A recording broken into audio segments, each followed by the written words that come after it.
Hi there, welcome to the Chrysalis Room where we heal, become, and thrive.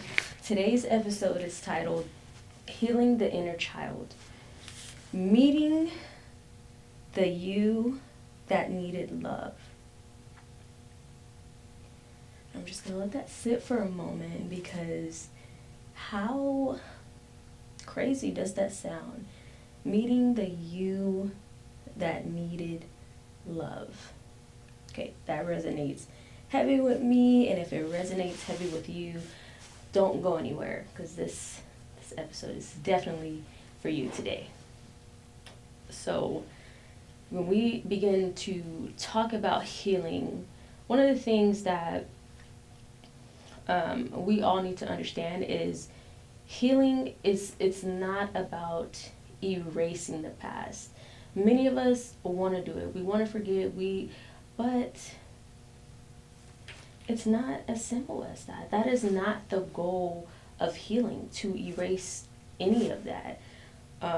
It's healing is about rescuing the parts of us that got left there. Okay? Let that sit for a little bit. Yeah, I'm gonna get a little bit more comfortable in my chair. But let that sit for a little bit. So healing is not about erasing the past. Healing is about rescuing the parts of us that got stuck there.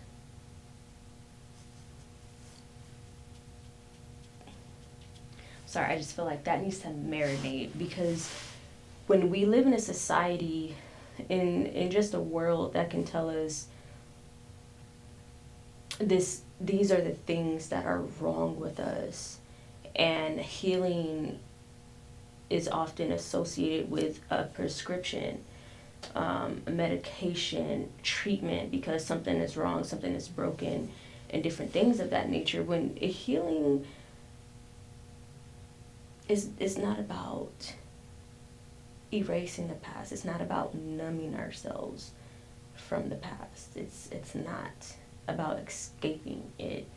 It's about finding and recovering those parts of us that got stuck there, that we left behind, that our bodies left behind, so we can heal, not heal, but so we can live and get to the place where we are in our lives at this time.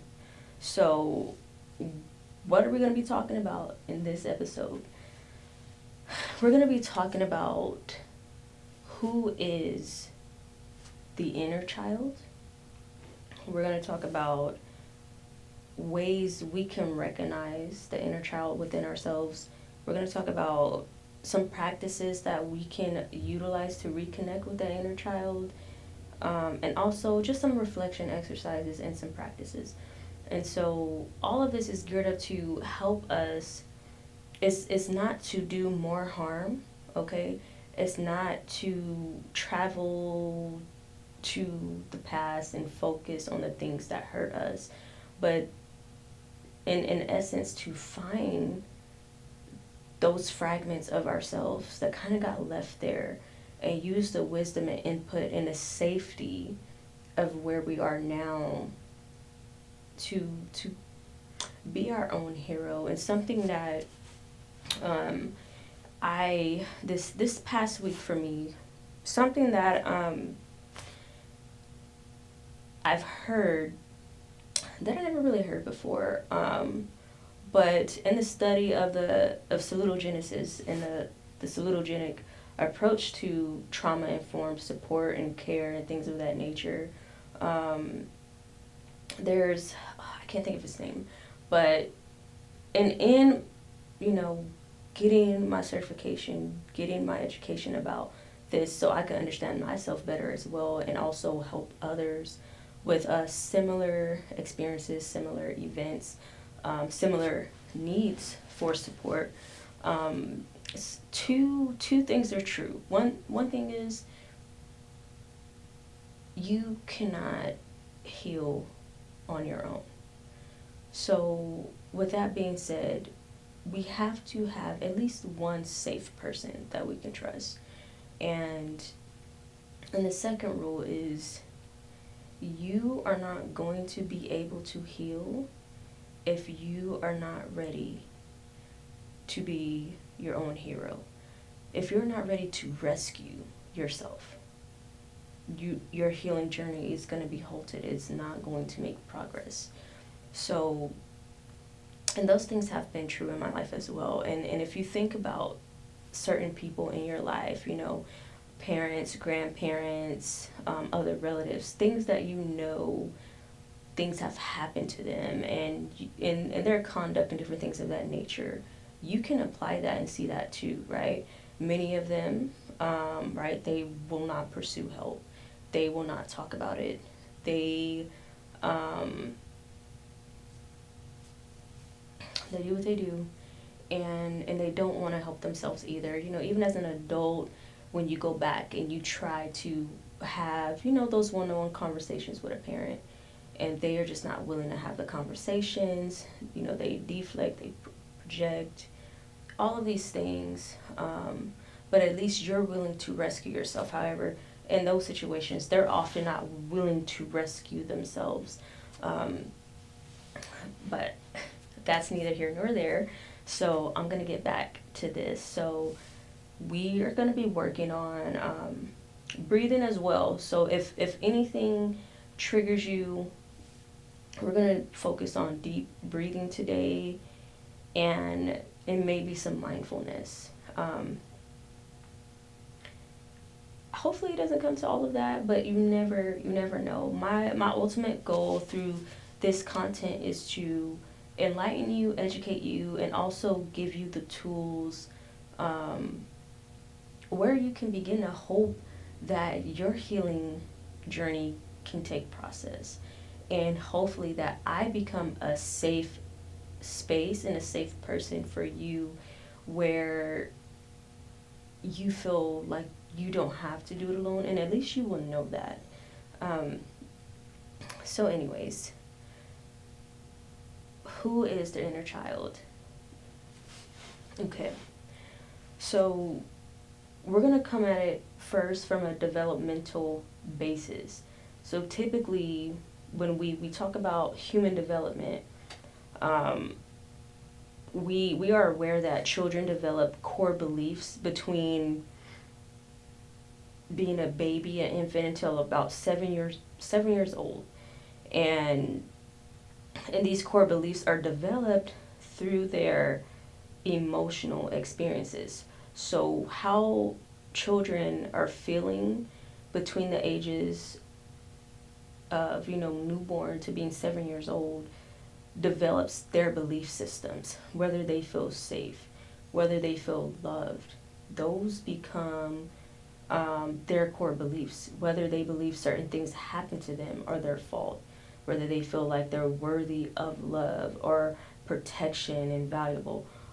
Those feelings associated with things like that, even when they don't have the language, can influence and create these core beliefs within the child, whether they have the language for it or not, because it's based off their emotional experience at that time. And then we also, between, you know, infant and 7 years old, attachment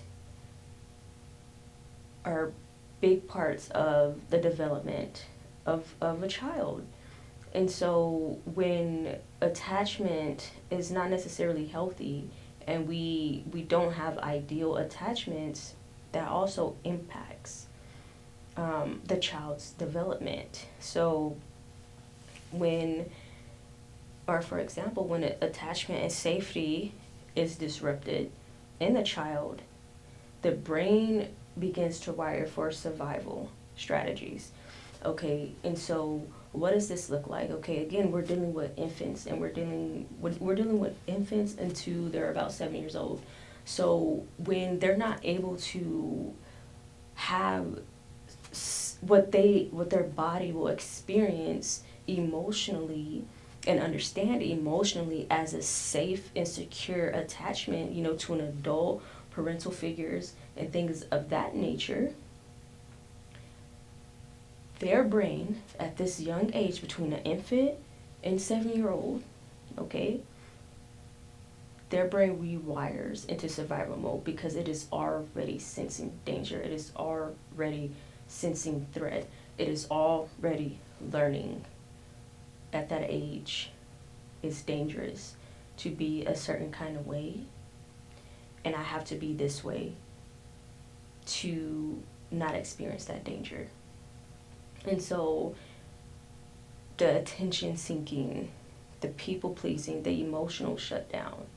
Okay, so when I say attention seeking, I mean like for a child who was healthy and wanted the parents' attention, because it's healthy for children that love their parents, and you know, the adult or whoever's in their life, guardian, whoever, they love on them, they want to spend time with them, they want, it's same as relationships. When you love your partner, things of that nature, you want to spend time and give and receive attention from those whom you love and those whom you care about, because that is how you share the love. So for when a child is like that, starts to just stay to themselves and withdraw, they have learned that it's not safe to pursue attention. Or when, you know, I'm just going to say trigger warning, sometimes it leads to, it can lead to an abusive situation. And so the child will learn that, again, it's safe to stay away. It's safe to stay out the way. And again, between, you know, infant to 7 years old, your brain is learning, the child's brain is learning to see the world as nonstop danger. And the reason why, because if you notice, infants and young children, they generalize everything, right?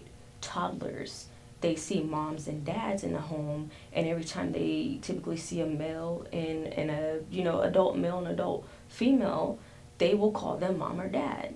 They overgeneralize things, you know, until they continue to learn and learn and learn.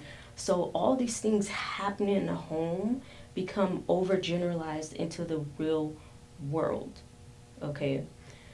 And that's what happens when a child of this age, this developmental levels, has experienced danger in an unsafe environment. And again, understand, it doesn't have to be, which is subjective, a significant level of abuse that goes on.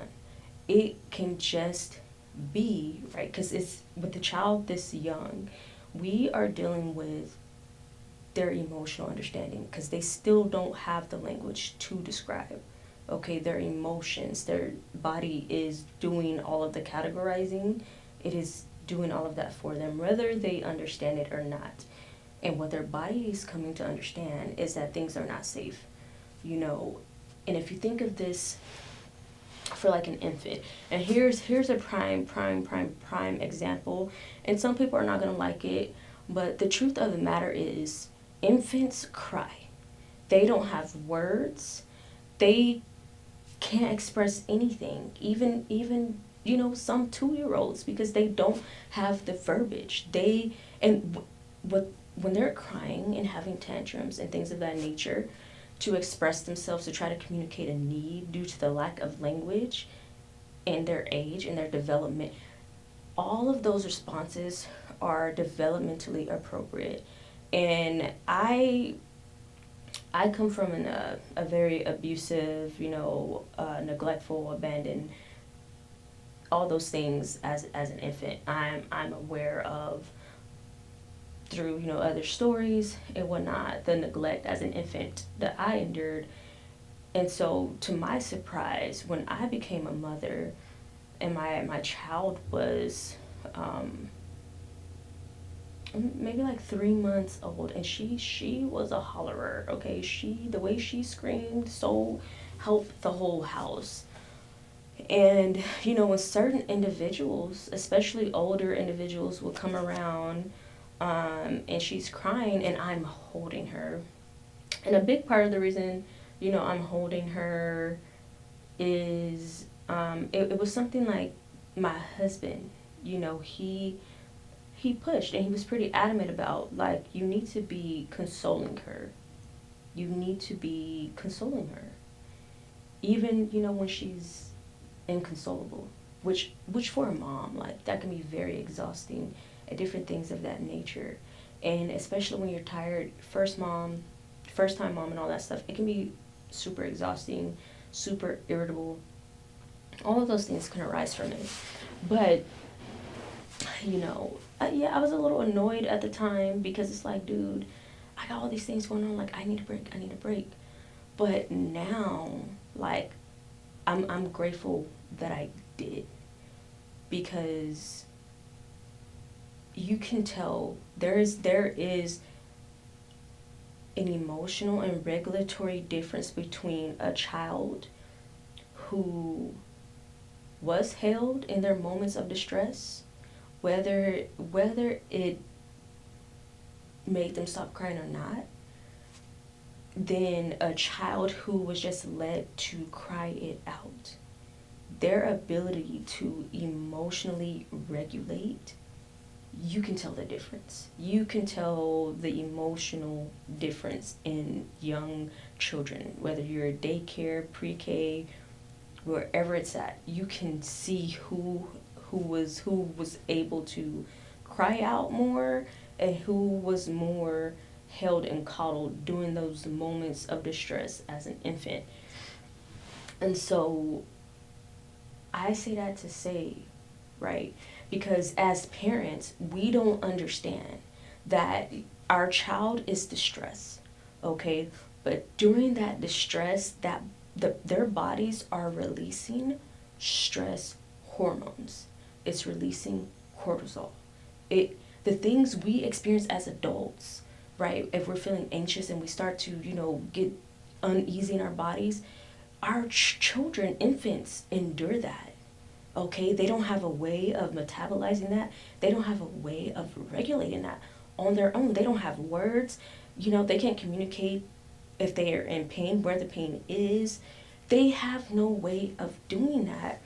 And so we typically will just get, or not typically, but if you grew up in a home like me,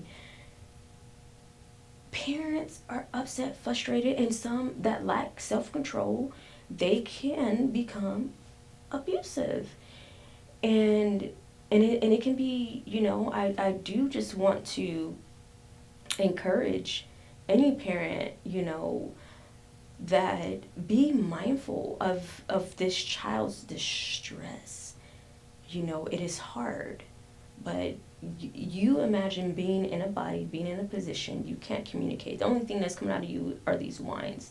But that is the way, and that's also a way that they soothe themselves, or attempt to. That's all that they are developmentally able to do. And they shouldn't be punished for that, because the adult or the parent or the caregiver lacks self-control. And if at that point, like, the caregiver, parent, whoever needs additional support, then, hopefully there's other people around where you can communicate, hey, I need, and listen, it's okay to walk away for a second, or to put the baby down and step away to get a breather, but you need to be present, okay? You need to be present. It's, and this is just part of it, what I'm saying, because I'm just really trying to highlight and emphasize things that we as parents or adults, or the adults before us, don't quite think about, how it impacts the development of a child. And ultimately, it also starts in the womb, but we are just gonna, we're gonna talk about when the child is out right now. Their brains are being rewired, okay? Their brain, the more crying and crying and crying they do without any regulatory support, their bodies become home to stress. Everything is going to be 100. Every time they are triggered and set off, it is always going to be a big deal, because their body has never had the opportunity to be regulated. And when they are infants, they cannot regulate themselves. Okay, they need the support of the adult, the caregiver. Okay, and what happens is as they get older, right? People, oh, terrible twos, this. It all starts from the beginning. It all starts from the beginning, and it is work. Okay, and it is work, and if you're not willing to do the work, then us adults need to be more proactive in preventative measures, because it is a life that we are responsible for, whether we want to acknowledge that or not. And it is a lot of work, like many things in life. So back to the developmental understanding of where these core beliefs come from. These core beliefs in a child that can start just from being unsafe or feeling unsafe, which again, right, if they're, for example, if it's an infant, 1-year-old, 2-year-old, 3-year-old, and so on and so forth, right? If they are crying, they're distressed, if they're not being reassured that you're there for them, and it's whether you're able to solve or resolve the issue, but that you're there for them and they know you're their safe person, and that you will do what you can to help, versus like having to take them to the doctor because it's something that is beyond your scope. That makes them feel safe. That is safety. You doing what you need to do. The band-aids, all of that, right? The band-aids, they come to you with the little cuts, little scrapes, that sometimes they don't really need a band-aid for, but just the act of you putting that band-aid on them makes it releases those safe hormones, okay? That oxytocin as well, just that bonding, the connection. They know they can go to you. There's safety there, right? That is helping them regulate, okay? Little things like that again, we don't often think about, but excuse me, we should think about it a little bit more, because it makes a big difference in the development of our children. And then again, they learn to people please, because that they understand that as safety inducing. It produces safety for them at such a young age, right? I don't want to get hit, I don't want to get yelled at, so I'm gonna just do what they say. I'm gonna rub their feet, whatever, and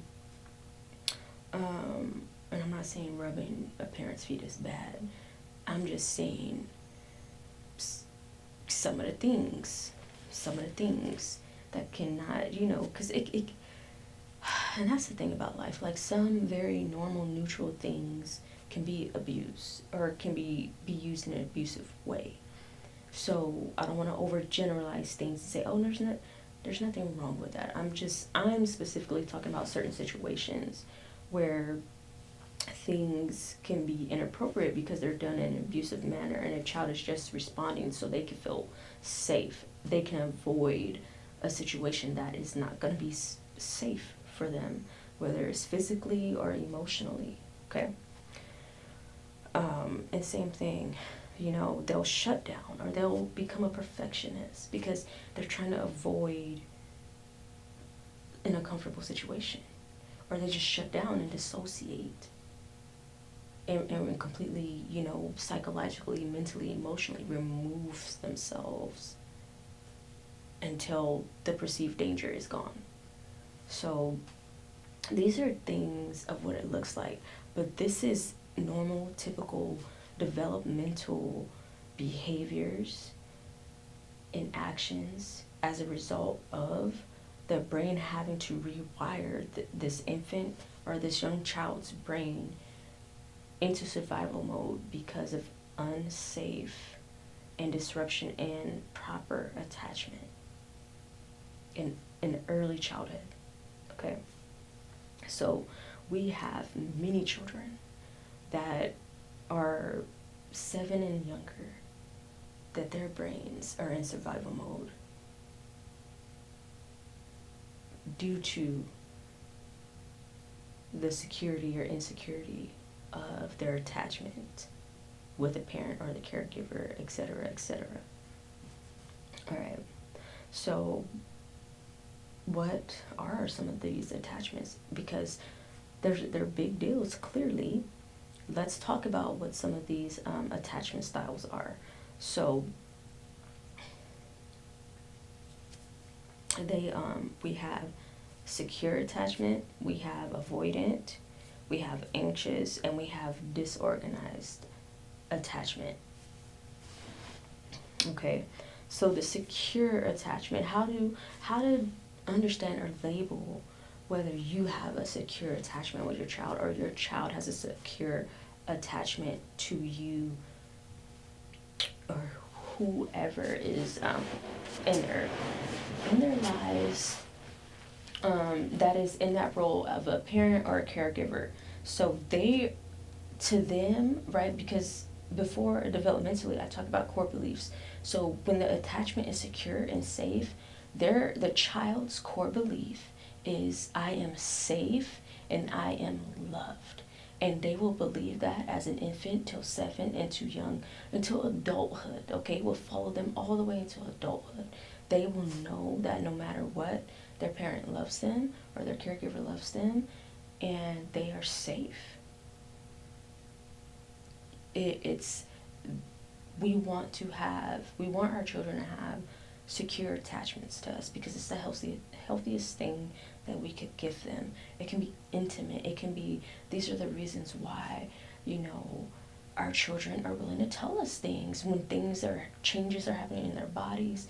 They're open with us, even, if in our minds we might think it's embarrassing or we would never say that to anybody, but they are willing to come and tell us even things they're not proud of, and they know what the consequence may be, but because they know that they are loved, that you're still going to give them that opportunity to explain, and you're going to handle the situation in a loving manner. Like, they will know that it is coming from a healthy place in their heart. They will believe that. And it's balance, right? It's a balance. Like, it's not always going to be perfect, but it's going to be as close to balance as possible.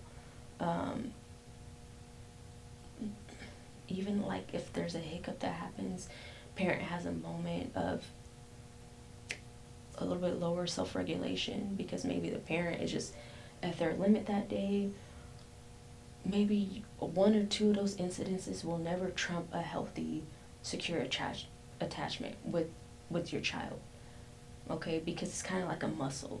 The more you exercise the secure attachment, if some things that happen that are a little bit less secure, that's very weak. The child is not really gonna dwell on this long because the secure attachments are so strong.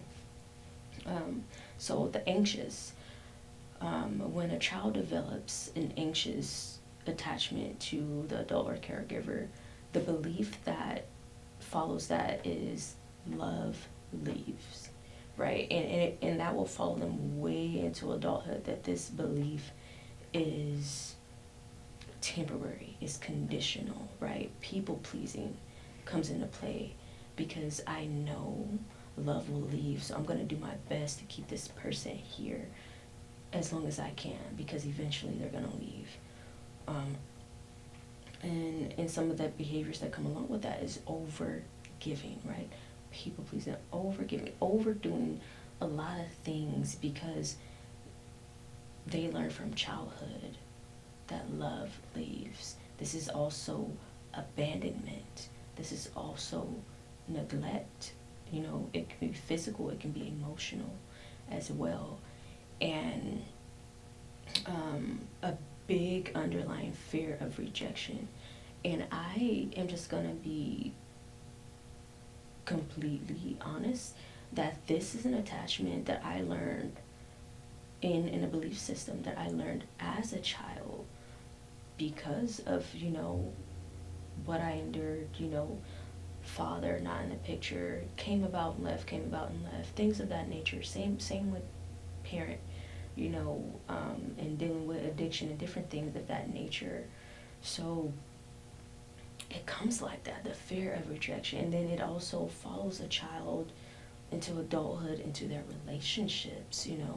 Sometimes people can self-sabotage some relationships as well, because if you get to the place where you think someone is going to reject you, or they're going to leave, you might, instead of, you might get into a fight response and be like, oh, you're going to leave anyway, and you try to beat them to it. Like, it becomes this whole mental gymnastics circus, I tell you. But that's because of what started in the childhood, that impacted the child's development, that created this belief that followed them all the way into adults, that they never understood. They never understand why their perception of the world is that way, because again, your brain rewired you at a very, very early age. So this is all that a person can know, and it's heartbreaking, because obviously it's less than ideal, but this is where we're at. This is why we are the way we are, and how we are the way we are, because and I'm not saying, oh, we don't have to make it a blame game. We're not making it a blame game, okay? Because again, healing is not about erasing or escaping the past. You don't have to be combative about it. It's about finding you. It's about finding those pieces of you that got stuck there, why they got stuck there, and also understanding these parts that are strong in you that got you to be the person you are today. And in doing so, and understanding this part of your childhood development, you can review things of your childhood and understand why you, and not even necessarily you, but why your body responded and continues to respond the way it does, and learn how to regulate it, right? And that's when you come and rescue that part of yourself that got left there. Because although, like, this is what you've learned, although this is how your brain had rewired you, right? It doesn't have to stay there. You can retrain your brain. You can rewire your brain. But in order to do that, you got to know what it needs to be rewired to, because we can't heal with the same thoughts that hurt us, right? We can't heal with the same attachments that hurt us. And also, not just with other people, but we need to have a secure attachment with ourselves. And this is the beginning process of that. So let me go ahead and continue. Another attachment style is avoidant attachment. And one of the beliefs the core belief that surrounds avoidant attachments are that my needs bother other people. And a good example of this, right, is, like I said, an infant that's crying, can't express itself, needs something. But if nobody ever comes, or if they do come, they're always bothered and irritated and unpleasant at the fact that they need to help you. You need your diaper change. It always ends up being a negative experience when you need the help. You're hungry, and your parent, you keep telling, I'm hungry, Mom, I'm hungry, Dad, right? And they're just annoyed. They yell at you because you're hungry, because they don't want to do that right now. You start to believe my needs bother other people. And over time, right, what does that look like? Eventually, it puts you in a spot where you are driven to be hyper independent, because you don't want to bother anybody. Because as a child, you learn that bothering people, that asking for help or asking other people for what you needed or wanted bothers people. And it creates a very unpleasant experience for you. Especially internally, it creates a very unsafe place. And so you will do everything you can do learn everything to be as hyper independent as possible. But this hyper independence is really hiding the fear. It's really because you're afraid. You're afraid of bothering other people. You're afraid of being someone else's problem because you believe that you are other people's problem. When you do that, that you become a burden to other people because you have needs, right? In your marriage, when you're communicating your needs to your husband, you know, you just believe you're a problem, or you just don't do it overall, and so you might start doing things without them. Even intimacy, you might just go to books, even though you need and crave that with your spouse, your significant other. You don't want to communicate that because you believe it is going to burden them. You know, same thing maybe with friendships and relationships, right? You're probably that friend who listens to everyone else, let everyone else trauma dump, problem dump, etc., etc., etc., but you never reveal that you need a shoulder to lean on, to cry on, that you just want a hug, you know, that you just want somebody to listen to you just once. But you will never do that because you learned as a child that expressing your needs creates a burden for other people, and you value those people, and you don't want to put them in a place where they are burdened by you, right? Because then that might lead them to reject you and avoid you, because nobody wants to be burdened. So I'm gonna take a deep breath.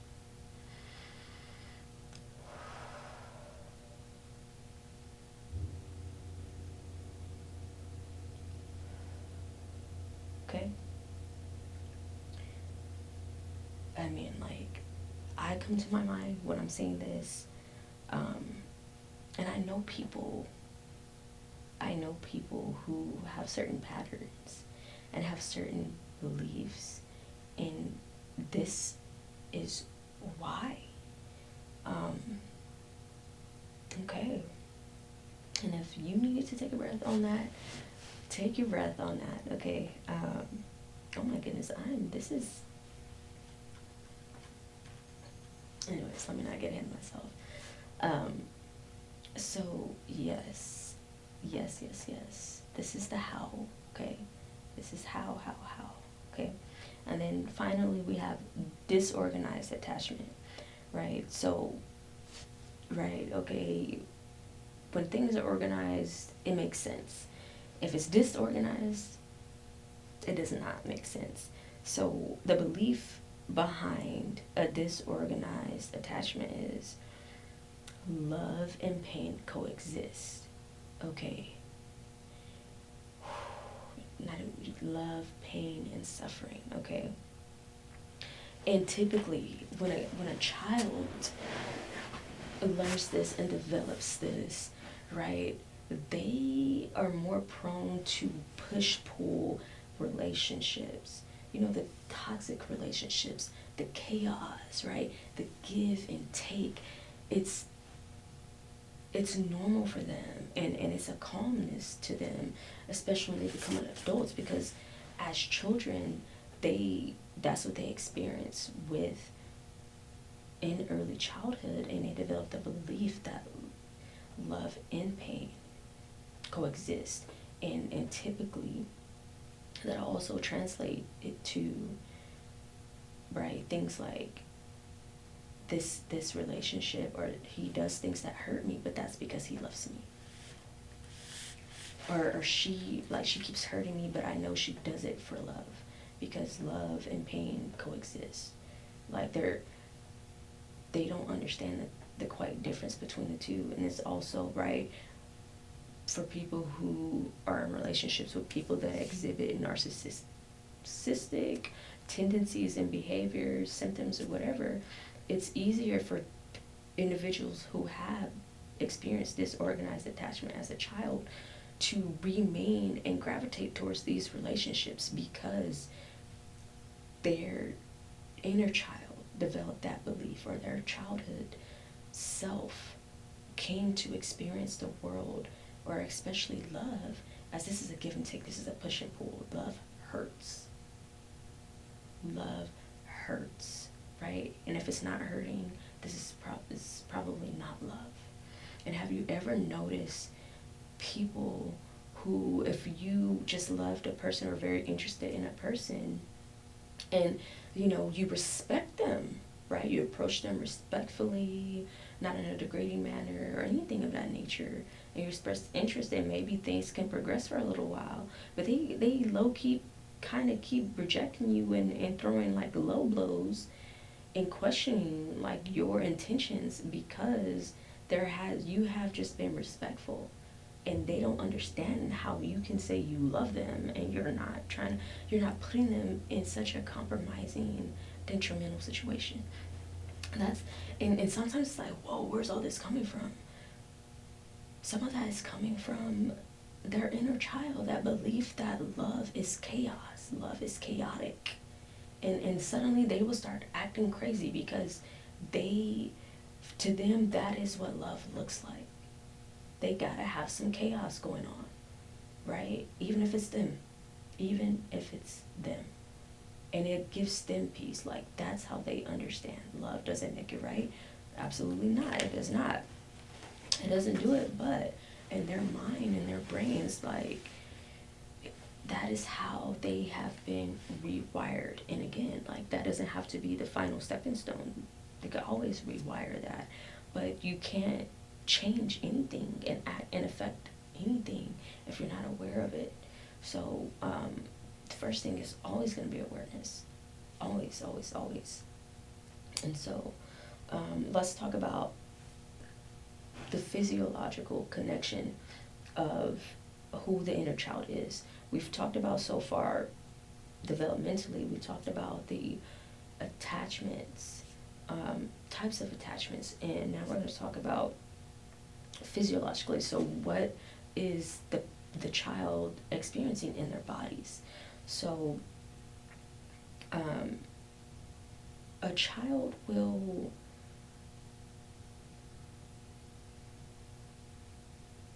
kind of got into this. So like I was saying, right, the rewiring of the brain, I'm getting into a little bit more.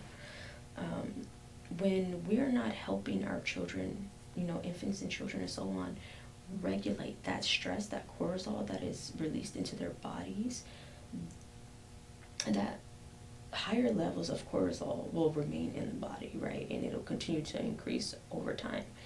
And that will reshape the brain's stress response, access, nervous system, things of that nature. And into adulthood, what does that look like? Adults have high levels of anxiety, they have gut issues, and they experience emotional flooding at moments. Kind of like when you see the children, adults experience that too, but it's mostly internal. A lot of them hopefully are not falling out on the floor, but some of them still throw adult tantrums. So this is where it's coming from. It starts in the childhood, and their memories are constantly replaying the old data, replaying the old experiences, validating those beliefs that come from the attachment styles, that comes from what the child experienced, those beliefs, whether pain and love coexist, whether my needs bother people, or love leaves, rejection and different things of that nature. So when we talk about the inner child, we're talking about those components of an individual, but that is just different, those parts that make up the person, or the inner child. But how can you recognize your inner child specifically? So one of the ways you can begin to recognize your inner child is when you are in a very present moment and you are overreacting, okay? Overreacting to stuff is typically a result of a childhood fear. And here's an example, right? Let's say if you have a partner, your partner cancels your plans. You will panic, right? And you will have anger that's disproportionate to the event. Like, you will blow this up way more than what is actually warranted for. And a lot of that is due to you having emotional flashbacks. You know, your body sensed this emotional distress, which your alarm systems categorized it or labeled it as danger. So now you're in flight, right? And because you're overreacting in anger, you're actually engaged in a fight response. You're being confrontational. You're trying to control the situation, and it's really because there's an underlying fear of being rejected in that. So, of, being rejected or being abandoned versus, oh, we're just going to reschedule. You see what I mean? We're not able to rationalize certain things. And you learned this, you have this belief from childhood. And then aside from like the emotional flashbacks, we have our triggers, right? Our triggers, which are our teachers, okay? Our triggers teach us several things. So your triggers will tell you who your inner child is, okay?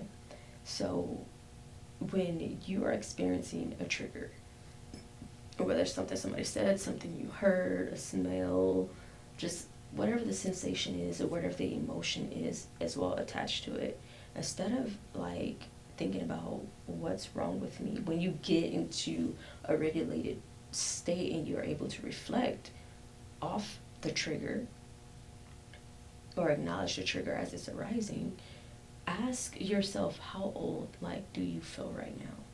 How old do you feel right now? And this will explain to you, because again, it's an emotional flashback as well. You are remembering the age when you, or at least your body is remembering and acting on an experience you had at a specific age and group. So when you're triggered by something, it's attached to a memory, it's attached to an age, it's attached to a developmental stage in your life. Okay, you went back there, you go back there. Okay, and it doesn't mean it's always childhood. Sometimes it could just be something like you may be in your 30s now, and from a past relationship that sent you back to your 20s. You see, and it's just how young were you, and then if it sent you back to your 20s, just it's about recognizing patterns. It's about acknowledging certain things. Some of us don't yell at me, because if somebody raises a tone, that might send you all the way back to your childhood. And just other things, like me, I didn't really get to throw tantrums, okay, because it was just too much abuse going on. And so, everything was very inflicted internally for the most part, and I just used sports and stuff as escape. So as an adult, I do, especially my husband, other people, whatever, but when he does certain things, I just want to run. I just want to run away. I get away from everything. That is my tantrum. I just want to run out the door. Do I do it? No, but that's clearly childish behavior, you just want to run away. That's very childish. But it's a trigger, why do I want to run away? It's obviously it's an indicator that I don't feel safe. And why don't I feel safe about, and it just prompts me to really look into the situations, ask more questions. But You know, I hope that was helpful because I know me, man. I be ready to be out. I'm out of here. Like, I ain't got to deal with this. And another way to recognize like your inner child within you is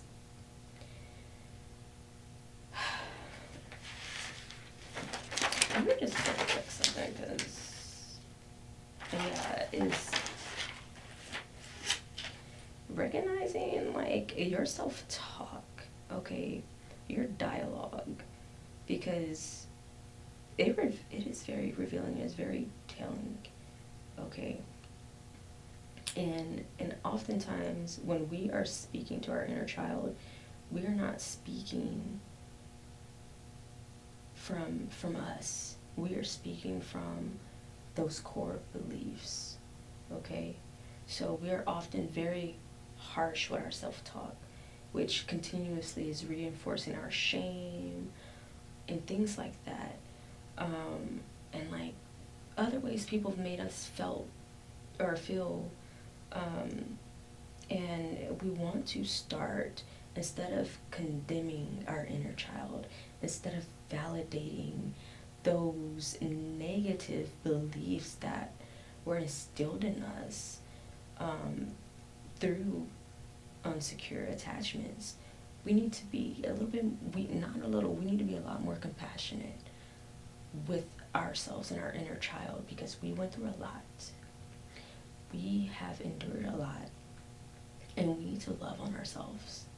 We need to love on ourselves because that's the love we needed. We need to be the love we needed to ourselves. And just with being mindful of like the self-talk, get more curious, like, why am I talking to myself like that?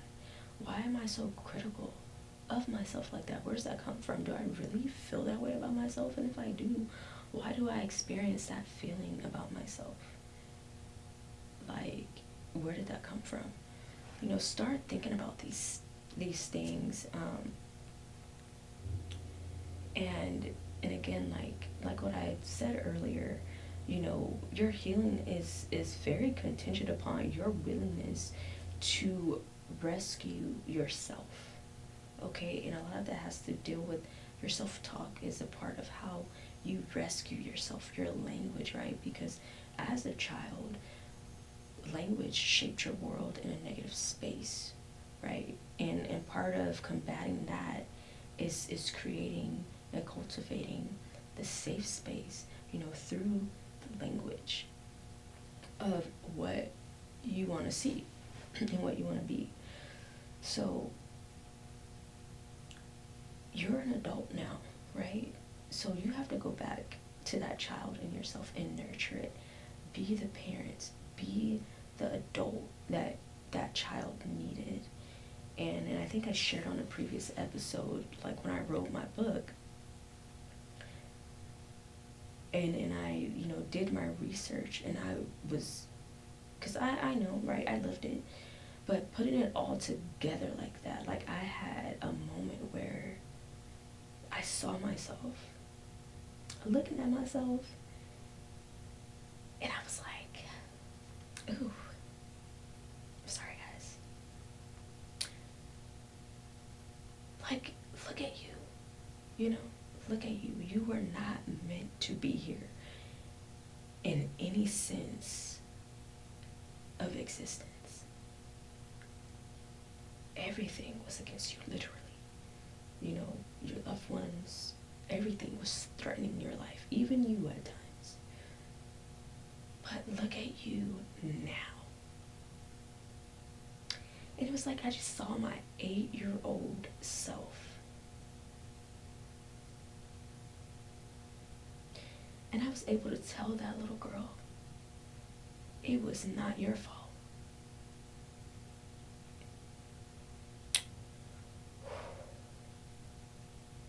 It was not your fault. And you survived. And now you're married. And you have 2 beautiful girls. And they're safe. And you're safe. Thank you, Lord. I just, you know what? I'm not even gonna edit that out because that is part of the healing process. That is why I created the Chrysalis Room, right? We heal, we become, and we thrive, and we do the work here.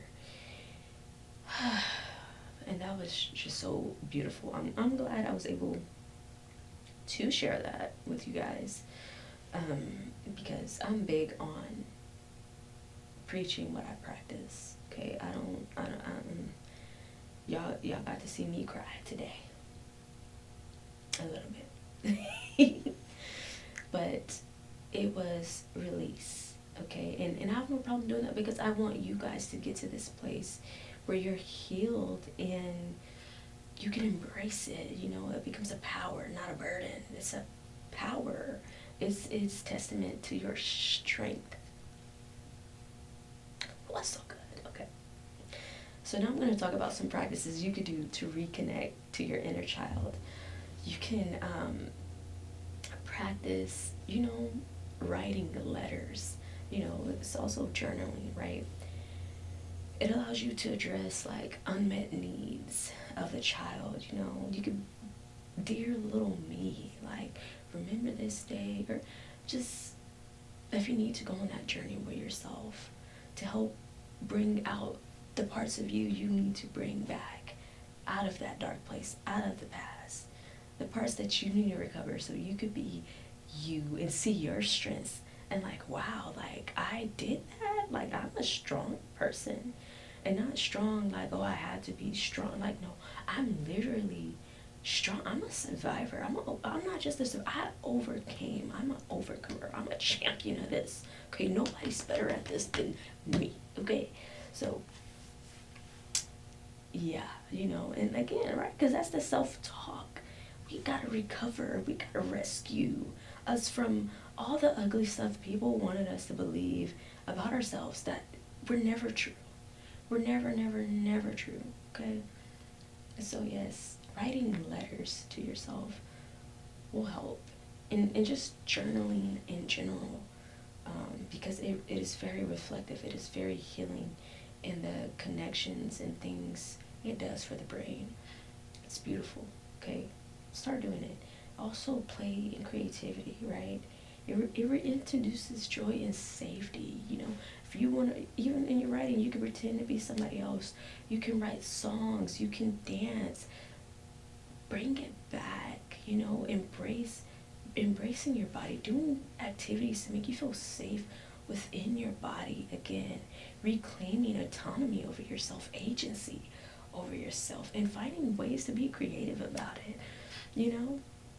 Maybe it's a new dance, like maybe you want to twerk, you know, on your own time or whatever. Everybody doesn't have to know what you do in your private time, but if it's gonna be a way to make you feel whole about your body and safe and beautifying it again, do it and take baby steps. Again, everybody doesn't need to know. This is your own safety. This is you rescuing you from the past, okay? The past is done, gone with. You deserve to be wholly present in every sense of it. And just everything, you know, get coloring books again.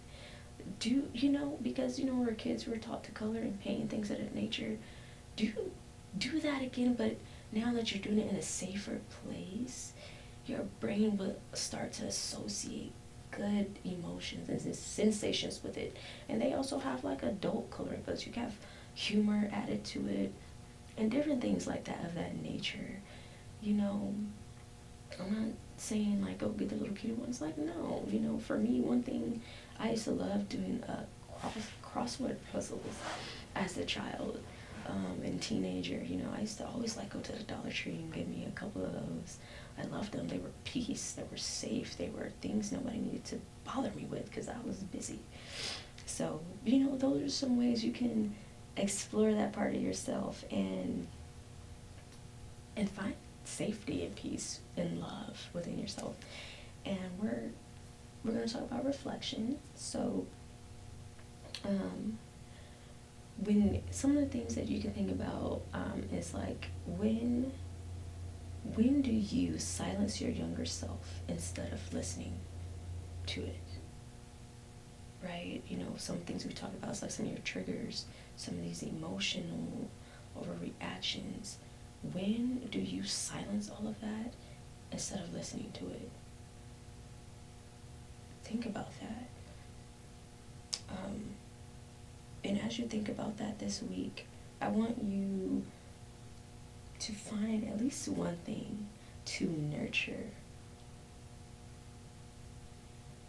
that part of a child that you never received, whether it's saying no to something and you were never ever to say no because you the kind of attachment that you had, right, that wasn't secure.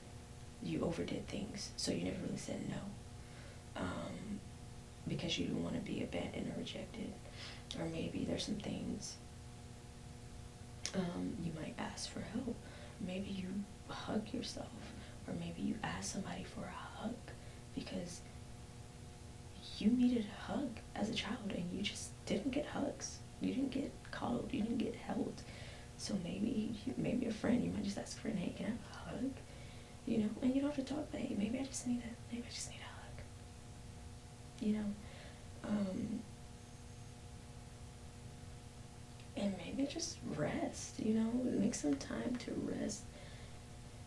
Whatever that looks like for you, or even taking time to define what rest is, it could be good.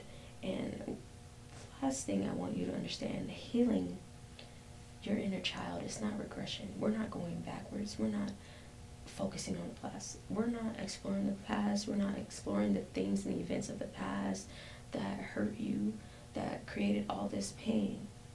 We are finding those parts of you. We are acknowledging that inner child that wants you to acknowledge it. So that inner child can grow up to the adult and be present in this body as well, you know, and it's restoration. So I want you to see it as restoration.